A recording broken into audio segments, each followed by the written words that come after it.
파이스톰입니다. 얼마 전 BTS가 미국을 아주 쑥대밭으로 만들고 지자체 특별상까지 싹쓸이하는 걸 보면서 제가 이런 생각을 했습니다. 아니, 미국에서 이 정도면 멕시코에서는 도대체 어떻게 되는 거지? 거기서는 도시 하나 날아가는 거 아니야? 그런데 말입니다. 제 예상이 보기 좋게 빗나갔습니다. 멕시코는 도시가 날아가는 수준이 아니라 아예 국가 전체가 보랏빛으로 항복 선언을 해버렸거든요. 최근 멕시코 매체 엘 그라피코가 아주 무시무시한 표현을 썼습니다. 멕시코시티 전체가 보랏빛으로 물들 것이며 BTS가 도시를 점령할 준비를 마쳤다. 여러분, 점령이라는 단어를 뉴스에서 이렇게 아무렇지도 않게 써도 되는 겁니까? 지금 멕시코 상황이 어떠냐고요? 단순히 콘서트 한 번 하고 끝나는 게 아닙니다. 테마형 투어, 한국 음식, 굿즈 팝업 스토어, 이건 뭐 멕시코의 정치, 경제, 문화의 심장인 멕시코시티 전체가 BTS라는 거대한 블랙홀에 빨려 들어간 수준입니다. 현지에서는 이걸 보랏빛 일정이라고 부르는데 보도량만 따지면 곧 열릴 북중미 월드컵보다 더 뜨겁습니다. 아우, 지금 월드컵은 긴장해야 되겠어요. 그런데 말입니다. 왜 유독 멕시코가 이렇게 난리일까요? 현지 매체 트리부나 데 멕시코의 분석을 보니 고개가 끄덕여집니다. 기사는 이렇게 전합니다. 라틴 국가를 넘어 전 세계에서 BTS 아미가 가장 열성적인 곳이 바로 멕시코이다. 실제로 스포티파이나 유튜브 스트리밍 수치를 보면 멕시코시티가 전 세계 1위를 찍는 경우가 많다. 더 재밌는 건 기사의 뉘앙스입니다. 이 정도 수준이라면 우리나라에 팬이 너무 많아서 걱정이에요 라면서 약간 우려를 할 법도 한데 얘네들은 달라요. BTS의 가장 화끈한 팬들은 바로 우리 멕시코 사람들이다 라면서 BTS를 가장 사랑하는 국가라는 사실에 아주 가슴을 펴고 자부심을 폭발시키고 있습니다. 이건 뭐 누가 더 아미인지 배틀 붙자는 거죠. 그런데 실제로 BTS가 멕시코 땅을 밟는 순간 멕시코는 국가 전체에 비상이 걸렸습니다. 지금 멕시코는 단순히 한국에서 연예인이 왔다고 생각하는 게 아닌 것입니다. 대통령 궁은 물론이고 내각 전체가 움직이는 그야말로 007 작전을 방불케 하는 치밀한 의전이 펼쳐진 것인데요. 세계적인 음악 매체 빌보드 에스파뇰이 이 상황을 아주 정확하게 짚었습니다. 기사는 이렇게 전합니다. BTS의 멕시코 투어는 이제 단순한 콘서트를 넘어 하나의 국가적 사안이 되었다. 여러분들 모두 아시다시피 멕시코에서는 대통령이 직접 나서서 제발 우리 멕시코 아미들을 위해 추가 공연 좀 해주십시오 라면서 국가 공식 서한까지 보냈을 정도였으니 말다한 것이죠. 대통령이 국가 현안 챙기기도 바쁠 텐데 그 와중에 BTS 콘서트 큐시트를 걱정하고 있는 것입니다. 심지어 멕시코 경제부 장관 마르셀로 에브라르드는 작년에 한국까지 날아와서 멤버 진을 직접 만나기도 했죠. 그리고는 멕시코 국민들의 절절한 사랑을 진하게 고백하고 갔습니다. 그럼 이건 뭐 장관이 아니라 멕시코 아미 대표 자격으로 오신 격 아닙니까? 그런데 말입니다. 멕시코 매체 카를로스 마르틴 우에르타는 이번 대통령궁 방문을 두고 아주 소름 돋는 해석을 내놨습니다. BTS가 대통령궁에 초대된 것이 그들에게 영광인 게 아니다. 오히려 BTS를 맞이하는 대통령궁이 역사적인 상징성을 얻게 되었다. 실제로 이번 방문 준비는 멕시코 문화부 장관 클라우디아 쿠리엘이 직접 총괄하고 진두지휘했습니다. 여러분, 멕시코 정부가 왜 이렇게까지 하겠습니까? 조금만 생각해보면 당연한 일입니다. 솔직히 제가 멕시코 대통령이라도 발벗고 나서겠어요. 투표권 가진 젊은 세대들이 전부 보라색 옷 입고 길거리에 나와 있는데 BTS를 극진히 대접하면 할수록 지지율이 수직 상승하지 않겠습니까? 그러니까 BTS는 문화적 외교를 넘어 멕시코 대통령에게 정치적 로또를 선물한 것이죠. 하지만 여러분, 이번 BTS의 멕시코 대통령궁 방문에서 우리가 절대 놓쳐서는 안 될 디테일이 하나 있습니다. 그건 바로 멕시코 정부가 BTS를 위해 금기된 구역에 빗장을 풀었다는 사실입니다. 멕시코 대통령궁은 BTS에게 측면 발코니를 전격 개방했는데요. 에이, 메인 발코니도 아닌데 뭐가 대단하냐고요? 여러분, 멕시코의 의전 서열을 알면 소름이 돋으실 겁니다. 원래 멕시코 대통령궁의 메인 발코니는 국가 독립기념일이나 대통령의 국가연설 같은 그야말로 역사적 성역입니다. 그러니까 거기는 대통령 외에는 아무도 설 수 없는 곳이죠. 그리고 바로 그 다음 단계의 최고 예우가 바로 이 측면 발코니인데요. 기사는 이에 대해 이런 설명을 덧붙입니다. 대통령이 직접 외국의 민간인을 초대해 함께 발코니에 서서 손을 흔드는 것은 국가 대 국가의 정상이 아니거나 자국의 국민 영웅급이 아닌 이상 상상조차 할 수 없는 파격적인 예우이다. 여러분, 엄밀히 말해서 멕시코 정부에게 BTS는 그냥 민간인 외국 청년들이잖아요. 그런데 국가가 외국의 민간인들을 위해 국가의 자존심이자 성벽인 발코니를 열어줬다? 이건 멕시코가 BTS에게 이렇게 선포한 것이나 다름없는 것입니다. 당신들은 우리나라의 국민적 영웅입니다. 현지 매체들이 대통령궁이 역사상 유례없는 극진한 대접을 하고 있다라면서 입을 모아 경악하는 이유가 바로 여기에 있는 겁니다. 물론 그 발코니에 서서 손을 흔들어주는 BTS 멤버들을 보겠다고 그 앞 소칼로 광장에 모인 5만 명의 멕시코 아미들 때문에 발코니 문을 안 열어주면 폭동이 일어났을 수도 있긴 하죠. 그런데 말입니다. 셰인바움 대통령이 단순히 자기 지지율 때문에 이런 판을 깔았을까요? 아니죠. 그녀는 아주 무서운 외교적 이득까지 챙겼습니다. 기사는 그녀의 의도를 이렇게 분석합니다. BTS의 대통령궁 등장 장면은 AP, 로이터, AFP 세계 3대 통신사를 타고 실시간으로 전 지구촌에 타전되었다. 여러분, 멕시코 정부가 전 세계에 이 정도 홍보 효과를 내려면 도대체 광고비를 얼마나 써야 할까요? 아마 수조 원을 쏟아부어도 모자랄 겁니다. 그런데 BTS를 대통령궁에 초대했다는 그 한 가지 이유만으로 멕시코는 가만히 앉아서 공짜로 전 세계인의 뇌리에 이런 메시지를 심어준 겁니다. 아, 멕시코는 쿨하고 열정적이며 한류의 진심인 멋진 나라구나. 그렇다면 이건 외교가 아니라 거의 창조경제 수준인 것이죠. 외신들은 실제로 이것이 아주 성공적인 소프트 파워 전략이었다고 분석하는데요. 당연하죠. BTS 한 번 불렀더니 전 세계 통신사들이 전부 나서서 무료로 국가 홍보 영화를 찍어주고 있는데 이보다 남는 장사가 또 어디 있겠습니까? 멕시코 정부 정말 영리해도 너무 영리합니다. 하지만 여러분, 멕시코 대통령이 얻은 건 여기서도 끝이 아닙니다. 아직도 더 있습니다. 멕시코 매체 SDP 노티시아스는 훨씬 더 무서운 외교적 계산법을 찾아냈습니다. 기사는 분석합니다. 이번 회동을 통해 셰인바움 대통령은 자신의 외교 프로필에 이런 강력한 한 줄을 추가했다고 말이죠. 셰인바움 대통령은 이번 회동으로 UN, 미국 백악관, 그리고 한국 정부와 어깨를 나란히 하는 글로벌 BTS 외교 라인업에 합류했다. 여러분, 이게 무슨 뜻인지 아시겠습니까? 아, 나 어제 BTS랑 대통령궁에서 차 한잔 했어 라고 말하는 게 이제 국제정치 무대에서는 웬만한 국가 원수와의 정상회담보다 더 큰 권위를 가진 사건이 된다는 겁니다. 기사는 이렇게 단언합니다. 데뷔 12년이 지난 지금도 BTS의 명성은 식을 줄 모르고 심지어 활동 공백기에도 그 영향력은 오히려 더 커져서 이제는 엔터테인먼트를 넘어 문화적, 외교적 상징이 되었다. 그러니까 오늘 벌어진 사건의 의미는 UN 본부에서 연설하고 백악관에서 조 바이든 대통령과 만나고 대한민국 대통령의 공식 특사로 활동했던 이 7명의 청년들이 이제 셰인바움 대통령을 자신들의 외교 리스트에 추가해준 일이었다는 것입니다. 그러니 셰인바움 대통령은 아, 나도 이제 바이든급 리더야 라고 전 세계를 향해 광고를 한 것이나 다름없었다는 것이죠. 한마디로 이 사건은 국제적으로 셰인바움 대통령의 정치적 위상을 단숨에 글로벌 클래스로 격상시킨 신의 한 수였던 것인데요.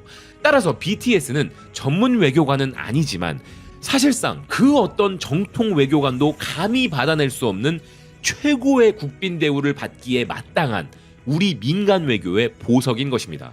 자, 그런데 여러분, BTS 덕분에 셰인바움 대통령의 정치적 위상과 외교적 위상만 높아진 걸까요? 아닙니다. 셰인바움 대통령이 챙긴 건 또 있습니다. 말씀드렸다시피 오늘 소칼로 광장에는 5만 명의 아미가 모였는데요.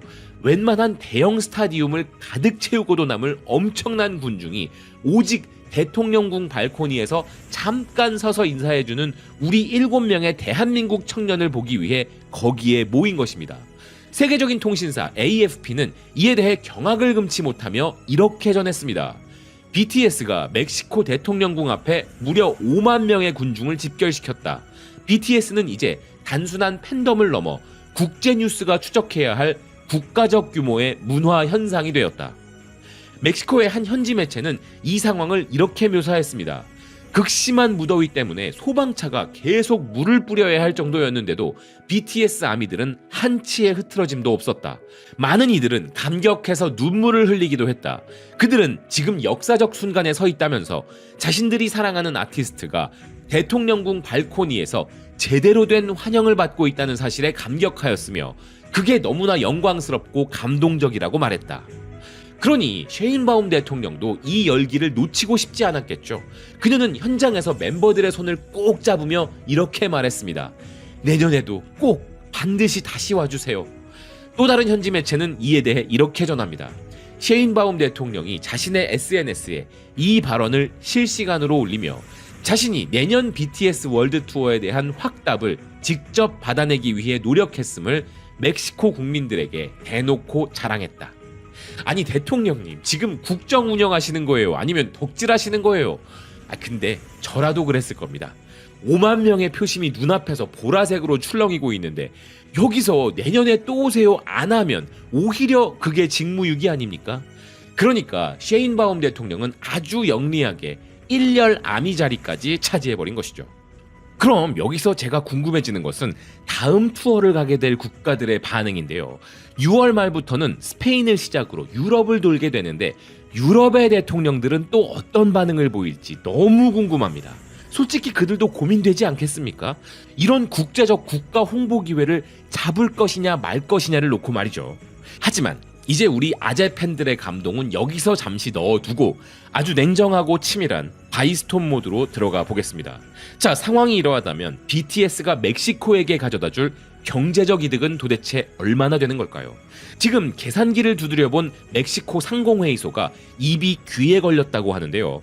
그 이유는 이번 BTS 멕시코 투어의 경제적 가치가 우리 돈으로 따지면 1,450억 원을 훌쩍 넘어선다는 결과가 나왔기 때문입니다.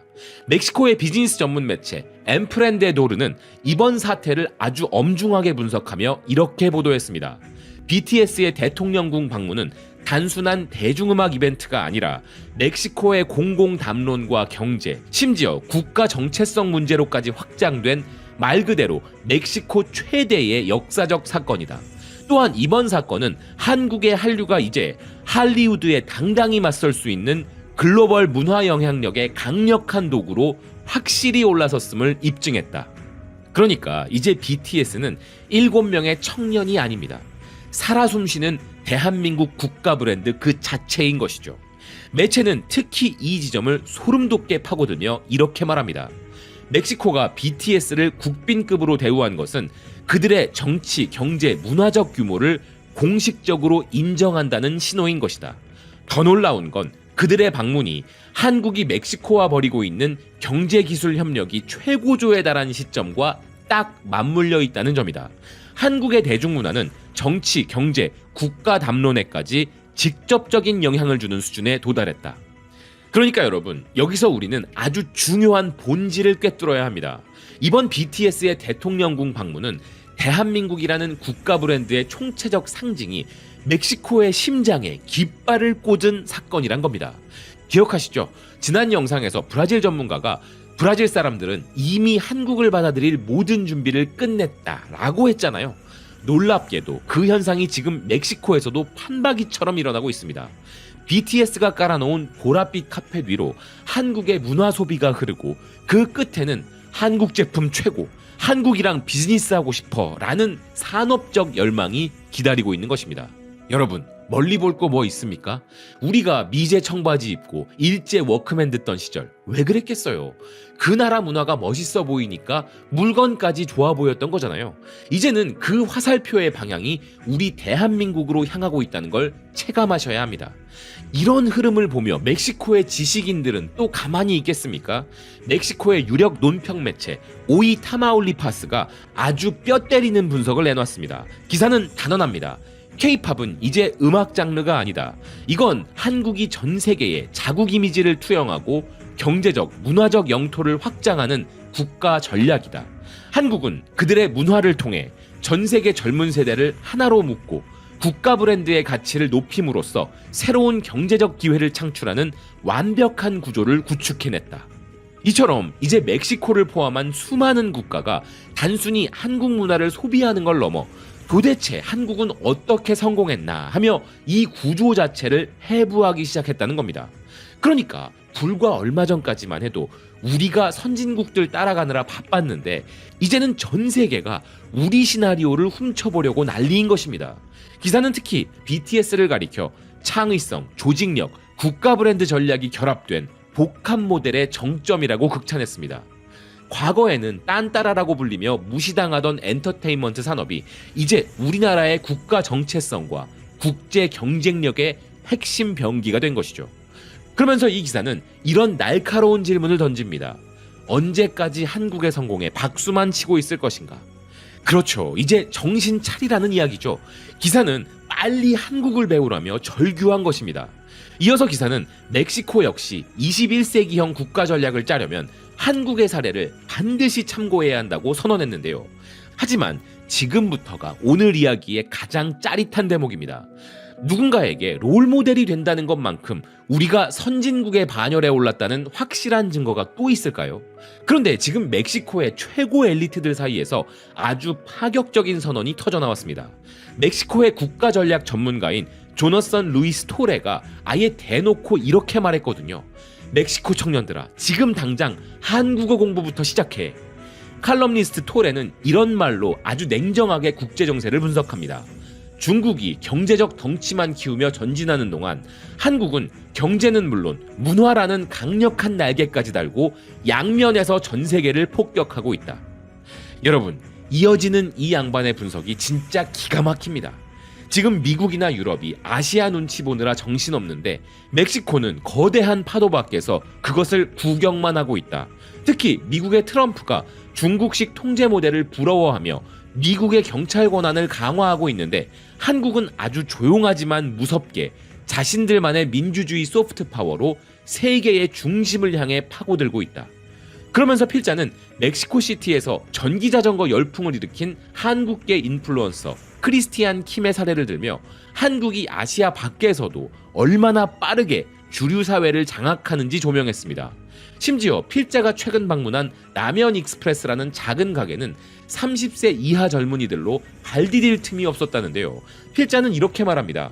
이 공간은 단순히 음식을 파는 곳이 아니라 멕시코 청년들이 한국의 문화를 호흡하는 성지이다. 그러면서 필자는 더 소름 돋는 건 외교적 대비라면서 이렇게 분석했는데요. 미국이 비자 규제를 강화하면서 문을 꽁꽁 걸어 잠글 때 한국 대사관은 멕시코시티 한복판에서 자유를 주제로 K-팝 공연을 열며 축제를 벌이고 있다. 이것이 바로 미국이 2차 대전 이후 세계를 지배할 때 썼던 그 무서운 소프트 파워 전략이다. 이제 미국조차 한국이 주도하는 이 권력 균형의 변화를 인정할 수밖에 없는 현실이다. 아니 여러분, 이 국제전략 전문가가 보기에 지금 우리 대한민국은 예전에 미국 형님들이 쓰던 바로 그 무서운 문화 몽둥이를 들고 전 세계를 휘젓고 다니고 있다는 겁니다. 그런데 이런 변화는 우리 눈앞에서 실시간으로 벌어지고 있습니다. 과거 미국 문화에 젖어 미국 제품만 쓰던 세대들에게는 이건 정말 천지개벽할 일이죠. 필자는 이렇게 주목합니다. 지금 멕시코 쇼핑몰 주차장에는 미국 자동차 대신 기아와 현대라는 한국의 엠블럼이 가득 차고 있다. 멕시코는 단순히 한국 물건을 사는 게 아니다. 한국의 라이프 스타일 전체를 소비하고 있다. 그런데 이어지는 이 필자의 고백이 정말 압권입니다. 본인은 영어는 잘하지만 한국어는 한마디도 못하는데 이 거대한 파도를 보니까 소름이 돋는다는 것이죠.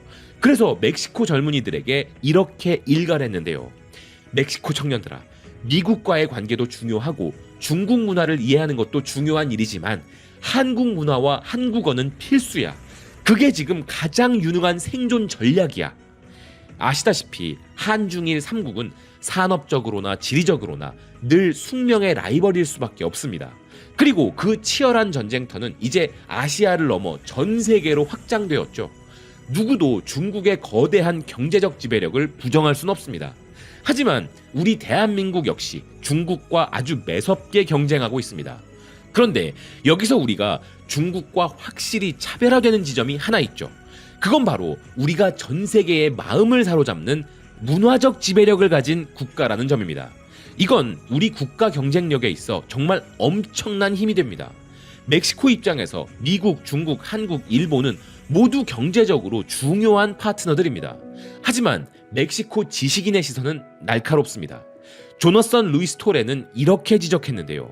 이제는 중국을 닮아가는 미국, 그리고 경제는 강력하지만 문화적 지배력은 전무한 중국보다는 경제와 문화라는 양날의 검을 모두 쥔 한국을 배우고 한국어를 익히는 것이 멕시코 젊은이들에게 훨씬 유익하다. 실제로 우리나라와 멕시코 사이에는 논의해야 할 통상협상이 산적해 있습니다. 게다가 이미 수많은 우리 기업들이 멕시코에 진출해 있기 때문에 멕시코와 우리는 경제산업적으로는 뗄래야 뗄 수 없는 운명 공동체이기도 한데요.